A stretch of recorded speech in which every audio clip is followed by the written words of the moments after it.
never made unbearable by circumstances, but only by lack of meaning and purpose. And that's a quote that he's using by Viktor Frankl. And do you have a purpose in your life? I think he's going to speak to us about this, so I'm not going to read your whole introduction because I think you're going to do a much better job at this, Toastmaster John. But he will tell us whatever journey one is on in reference to fulfilling their purpose in life, challenges will be part of this journey. Challenges that can only be overcome by rising above oneself. Title of the speech, Rising Above Oneself, Toastmaster John.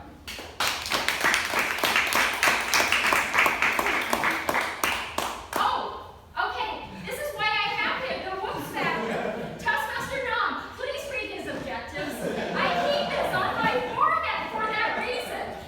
And I also forgot to ask for the timer parameters, which we will do next. Certainly, Madam Toastmaster, fellow Toastmaster, most welcome guests. The objective of John's speech are select an appropriate outline which allows the listener to easily follow and understand his speech, to make his message clear with supporting material directly contributing to that message, to use appropriate transition when moving from one idea to another, and to create a strong opening and conclusion.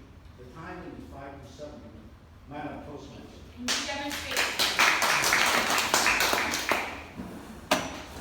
5 minutes? Yes. For the timer, the minimum time of 5 minutes, we'll have the green. For 6 minutes, that's within the middle, we have 6 and 7 minutes for the maximum with 30 seconds to wrap up. Thank you, time. Rising above oneself, Toastmaster John Irwin.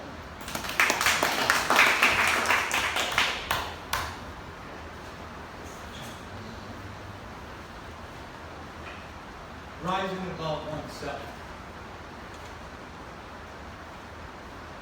Viktor Frankl is a gentleman who was a concentration camp victim during the Holocaust.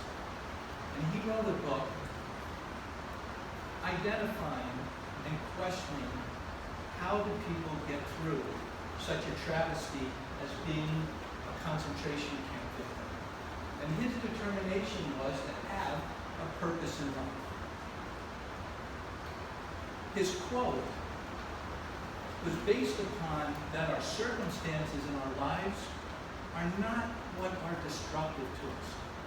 Those circumstances are not what's devastating to us. Those circumstances can be overcome through having a purpose in life. And without having a purpose in life, that's the most difficult challenge we can face here on earth. Most of us want a purpose in life.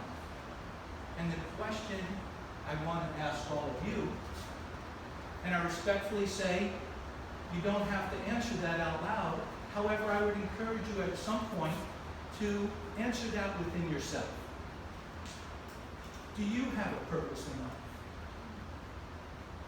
Many of us want a purpose in life. However, many have not identified that purpose. And those who have identified their purpose, some are fearful to move forward on that purpose. There's others that have a clear picture of what their purpose is, and they act on it. They conjure, they summon into action, or bring into existence their purpose in life. I prepared for this speech. I reflected on it. However, I didn't expect that an inspiration would come to me through a post a friend of mine made about her friend who has a daughter with special needs. That I met her daughter, I met the lady's friend and the child's mother when I was taking my son to his speech and language sessions here in Boca, and never realizing that this child, this mother, would contribute to my speech today. And the way they contributed to my speech is that there's another category that I identified for, in this particular case, this child doesn't know what their purpose is in life. However, this child's special needs is helping others identify what their purpose is in life.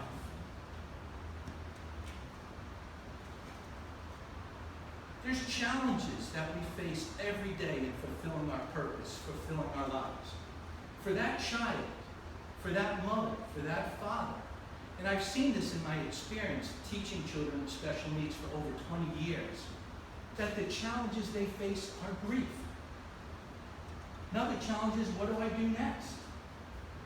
Another is, how do I continue and develop the relationships I have with my family, in the community?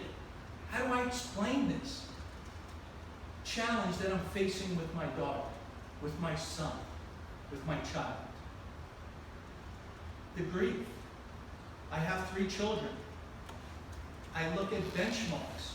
I think about my son graduating the 1st grade, my son playing baseball, my daughter, if she wants to be a scientist, my 1-year-old son.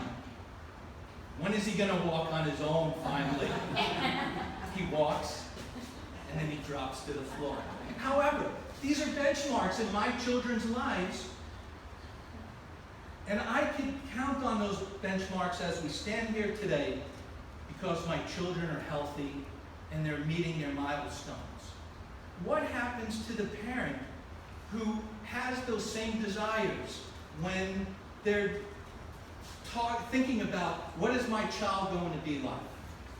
And then they have to come to the realization that their child may have been born where they're not ambulatory.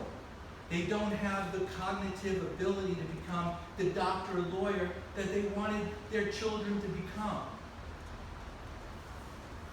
The uncertainty of once their child is identified with a special need, what does the parent, where do they go from here?